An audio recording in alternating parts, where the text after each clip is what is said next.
दिल्ली शराब नीति मामले में गिरफ्तार बीआरएस नेता के कविता की जमानत याचिका पर राव रेवेन्यू कोर्ट आज सुनाएगा फैसला। कविता की जमानत याचिका का सीबीआई और ईडी दोनों ने विरोध किया है। कविता की न्यायिक हिरासत 7 मई को खत्म हो रही है। तमिलनाडु के पूर्व मंत्री वी सेंथिल बालाजी की जमानत याचिका पर सुप्रीम कोर्ट में सुनवाई करेगा। 1 साल से जेल में बंद सेंथिल की जमानत याचिका मद्रास हाई कोर्ट ने 28 फरवरी को खारिज कर दी थी। दिल्ली के राव रेवेन्यू कोर्ट में कांग्रेस नेता जगदीश टाइटलर के खिलाफ सिख दंगा मामले में आरोप तय करने को लेकर सुनवाई। 1984 दंगे के दौरान दिल्ली के पुलबंगश इलाके में 3 सिखों की हत्या हुई थी। सुप्रीम कोर्ट में पश्चिम बंगाल स्कूल भर्ती रद्द करने के खिलाफ दायर याचिका पर सुनवाई। कलकत्ता हाई कोर्ट ने 22 अप्रैल को WBSSC की 2016 में किए गए 26,753 टीचर और नॉन टीचिंग स्टाफ की नियुक्ति को रद्द कर दिया था। रांची के बिरसा मुंडा जेल में बंद पूर्व सीएम हेमंत सोरेन अपने चाचा के श्राद्ध क्रम में शामिल होने के लिए पैरोल पर रिहा होंगे। कोर्ट ने सोरेन को सशर्त पैरोल देते हुए सियासी बयानबाजी न करने की हिदायत दी है। उत्तराखंड के जंगलों में आग लगने के मामले में सुप्रीम कोर्ट में सुनवाई। जंगलों में आग को लेकर दायर हुई याचिकाएं सालों से लंबित है। हालांकि कोर्ट समय समय पर जंगलों को आग से बचाने को लेकर दिशा निर्देश जारी करता रहा है। दिल्ली हाई कोर्ट में सीएम केजरीवाल की पत्नी सुनीता केजरीवाल को 2 वोटर आईडी कार्ड मामले में सुनवाई। 2 आईडी कार्ड रखने को लेकर निचली अदालत के समन को सुनीता ने हाई कोर्ट में चुनौती दी है। अमित शाह के फेक वीडियो केस में दिल्ली पुलिस की जांच का दायरा बढ़ा। मामले में बड़ी साजिश के संकेत मिलने के बाद केस में आईपीसी की धारा 120 भी जोड़ी गई है। यूपी के हाई प्रोफाइल अमेठी और रायबरेली लोकसभा सीट पर प्रचार की रणनीतियों को लेकर कांग्रेस की अहम बैठक। रायबरेली में 40 सदस्यीय प्रचार टीम से मिलेंगी प्रियंका गांधी। रायबरेली की भूमऊ गेस्ट हाउस में दोनों सीटों के लिए अलग अलग वॉर रूम है। दिल्ली उत्तर पूर्वी सीट से कांग्रेस उम्मीदवार कन्हैया कुमार और झारखंड की रांची सीट से यशस्विनी सहाय करेंगे नामांकन। हरियाणा सीएम नायब सिंह सैनी करनाल विधानसभा उपचुनाव के लिए भरेंगे पर्चा। तीसरे चरण का चुनावी शोर रविवार शाम 6 बजे थमा। तीसरे चरण में बिहार, कर्नाटक, एमपी, महाराष्ट्र, यूपी, बंगाल और जम्मू कश्मीर समेत 11 राज्यों की 93 सीटों पर चुनाव। 7 मई को होगी वोटिंग। शाह, सिंधिया, डिंपल सहित कई दिग्गजों के भाग्य का होगा फैसला। तीसरे चरण के तहत मतदान के मद्देनजर भारत नेपाल सीमा 72 घंटे के लिए सील। बिहार में 5 सीटों पर तीसरे चरण के लिए वोटिंग। झांझरपुर, सुपौल, अररिया, खगड़िया और मधेपुरा में 54 प्रत्याशियों की किस्मत होगी ईवीएम में कैद। नीट यूजी परीक्षा पेपर लीक मामले में पटना पुलिस की कार्रवाई जारी है। रविवार को बिहार से झारखंड तक ताबड़तोड़ छापेमारी। रविवार को ही परीक्षा का पेपर लीक करने वाले गिरोह के 4 सदस्य अरेस्ट हुए हैं। बिहार में बनाए गए थे 68 एग्जामिनेशन सेंटर। ओडिशा के चुनावी दौरे पर पीएम मोदी रविवार देर रात भुवनेश्वर पहुंचे। प्रधानमंत्री की आज 2 चुनावी सभा होंगी। सुबह 10 बजे बहरामपुर और दोपहर 12:30 बजे नवरंगपुर में जनसभा को संबोधित करेंगे पीएम। अयोध्या में रामलला की प्राण प्रतिष्ठा के बाद रविवार को पीएम मोदी ने किया पहला दौरा। प्रधानमंत्री रामनगरी में किया 2 किलोमीटर लंबा रोड शो। पीएम मोदी और सीएम योगी के साझा रोड शो में जनता उमड़ी।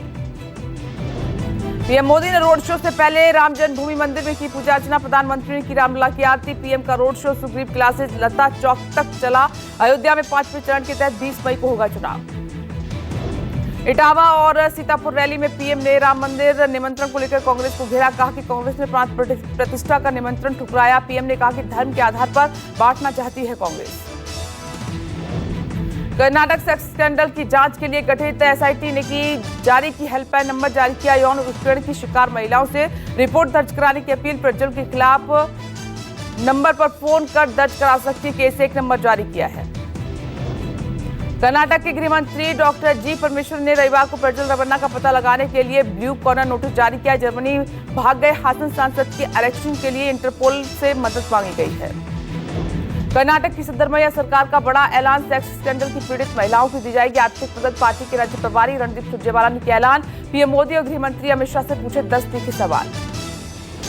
हासन सांसद प्रज्वल रेवन्ना के पिता एचडी रेवन्ना अपहरण के मामले में गिरफ्तार हुए। कोर्ट ने पूर्व मंत्री और जेडीएस विधायक एचडी रेवन्ना को 8 मई तक एसआईटी की हिरासत में भेजा है। एचडी रेवन्ना के हिरासत में लिए जाने पर कांग्रेस के राष्ट्रीय अध्यक्ष मल्लिकार्जुन खड़गे ने कहा कि जो एक्शन लेना चाहिए वो एसआईटी ले रही है। एसआईटी कानून के तहत कार्य कर रही है। जो कोई गलती करता है उस पर कार्रवाई होनी चाहिए। पूर्व बाहुबली विधायक अनंत सिंह बेऊर जेल से बाहर निकले। बिहार सरकार के गृह विभाग ने अनंत सिंह को 15 दिन की पैरोल पर रिहा करने का निर्देश दिया है। दिल्ली के मुख्यमंत्री अरविंद केजरीवाल की गिरफ्तारी के खिलाफ वॉकथॉन वॉक फॉर केजरीवाल कार्यक्रम का आयोजन किया गया। दिल्ली में वॉकथॉन में बड़ी संख्या में आप समर्थकों ने हिस्सा लिया। यूपी में आज बदलेगा मौसम का मिजाज। राज्य के पूर्वी हिस्सों में बारिश और गरज के साथ बौछार की संभावना। लोगों को मिलेगी गर्मी से राहत। केंद्रीय प्रदूषण नियंत्रण बोर्ड ने रविवार को प्रदूषित शहरों की लिस्ट जारी की है। सबसे प्रदूषित शहरों में यूपी का ग्रेटर नोएडा पहले पायदान पर है, जबकि बिहार की राजधानी पटना देश का दूसरा सबसे प्रदूषित शहर है। ग्रेटर नोएडा का AQI 346 दर्ज किया गया है। यूपी के अमेठी में कांग्रेस उम्मीदवार किशोरीलाल शर्मा ने कहा कि मैं कांग्रेस का नेता हूं, नौकर नहीं। पहले तय नहीं था कि यहां से कौन लड़ेगा। जिसको जैसे संस्कार मिलते हैं उसको वे वैसे ही प्रदर्शित करता है। अब स्मृति ईरानी को मैं भी हराऊंगा। ये तो शीर्ष नेतृत्व का निर्णय था, क्योंकि पहले तो यहाँ था नहीं कि कौन लड़ेगा, तब तक था नहीं। जिसको जैसे संस्कार मिलते हैं वो वैसा ही संस्कार वो प्रदर्शित होते हैं। मध्य प्रदेश के उज्जैन में राजस्थान के पूर्व मुख्यमंत्री और कांग्रेस नेता अशोक गहलोत ने कहा कि लोकसभा चुनाव में चौंकाने वाले परिणाम आएंगे। हर जगह बहुत अच्छा माहौल है। आएंगे, अच्छा माहौल है सब जगह। चौंकाने वाले परिणाम आएंगे, अच्छा माहौल है सब जगह। चौंकाने वाले परिणाम आएंगे, अच्छा माहौल है सब जगह। मध्य प्रदेश के पूर्व मुख्यमंत्री और विदिशा से बीजेपी उम्मीदवार शिवराज सिंह चौहान ने विदिशा में किया रोड शो। कहा कि जब तक जीऊंगा जनता की सेवा करूंगा। हरियाणा के सिरसा में कांग्रेस नेता कुमारी शैलजा ने बीजेपी पर जमकर प्रहार किया। कहा कि बीजेपी ने सरकारी तंत्र का दुरुपयोग किया। जनता बीजेपी के साथ नहीं है, जनता इन्हें छोड़ चुकी है। सरकारी तंत्र का दुरुपयोग ये लोग करते हैं और लोग भी देख रहे हैं कि ये कुछ भी करेंगे, लेकिन अब इनके साथ जनता नहीं है और जनता इनको छोड़ चुकी है। हरियाणा के सोनीपत में सीएम नायब सिंह सैनी ने जनसभा को संबोधित करते हुए कहा कि जो कांग्रेस को गाली देते हैं उसे अपने परिवार को बचाने के लिए गले लगा लिया। सीएम नायब सिंह सैनी बोले कि कांग्रेस के पास विकास को लेकर कोई एजेंडा नहीं है। कैसे परिवार को बचाया जाए, कैसे भ्रष्टाचारियों को बचाया जाए, बस एक ही एजेंडा है। गुजरात के अहमदाबाद में मतदाताओं को जागरूक करने के लिए रन फॉर वोट मैराथन आयोजन। युवाओं को जागरूक करने के लिए मैराथन का आयोजन किया गया। कांग्रेस ने ओडिशा के पुरी से बदला अपना उम्मीदवार। लोकसभा चुनाव के लिए जय नारायण पटनायक को घोषित किया प्रत्याशी। शनिवार सुबह सुचारिता मोहंती ने लौटा दिया था टिकट। ओडिशा की पुरी लोकसभा सीट से कांग्रेस उम्मीदवार सुचारिता मोहंती ने चुनाव प्रचार के लिए पार्टी से पर्याप्त फंड नहीं मिलने का हवाला देते हुए टिकट को लौटाया। जम्मू कश्मीर के पुंछ में एयरफोर्स के काफिले पर आतंकी हमला। एक जवान शहीद, 4 घायल। सुरक्षा बलों ने इलाके को घेरा। सर्च ऑपरेशन लगातार जारी।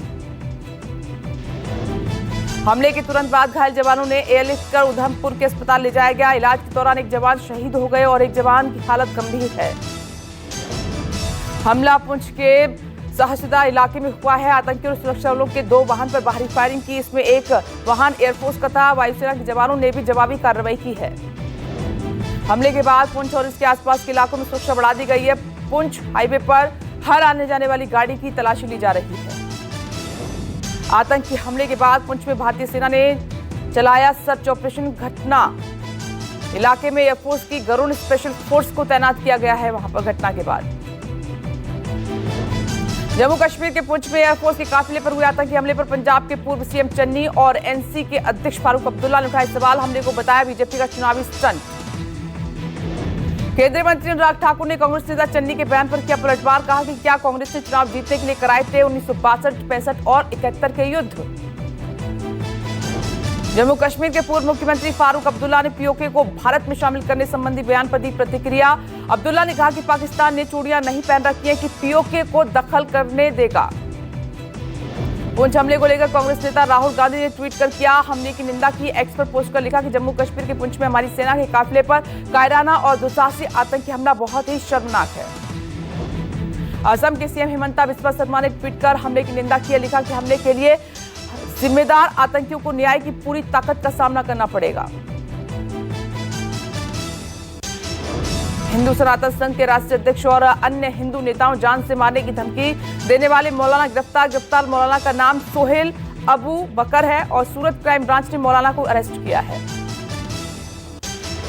गिरफ्तार मौलाना ने पाकिस्तान, नेपाल और अन्य देशों के लोगों के साथ मिलकर हिंदू नेताओं को जान से मारने की धमकी दी थी। नेताओं की हत्या के लिए मौलाना पाकिस्तान से मंगवा रहा था हथियार। पुलिस जांच में सामने आया कि मौलाना वारदात को अंजाम देने के लिए ऑनलाइन लूडो गेम के जरिए जुड़ता था। चैट विकल्प का इस्तेमाल कर वो रच रहा था हत्या का षड्यंत्र। हॉलीवुड के जाने माने एक्टर बर्नार्ड हिल का 79 साल की उम्र में निधन हो गया है। हिल ने Titanic, the Lord of rings नाम यादगार भूमिका निभाई थी इन फिल्मों में। आईपीएल में रविवार को खेले गए दूसरे मैच में कोलकाता नाइट राइडर्स ने लखनऊ सुपर जायंट्स को 98 रन से हराया। केकेआर ने पहले बल्लेबाजी करते हुए 235 रन बनाए। जवाब में एलएसजी मात्र 137 रन पर ऑल आउट हो गई।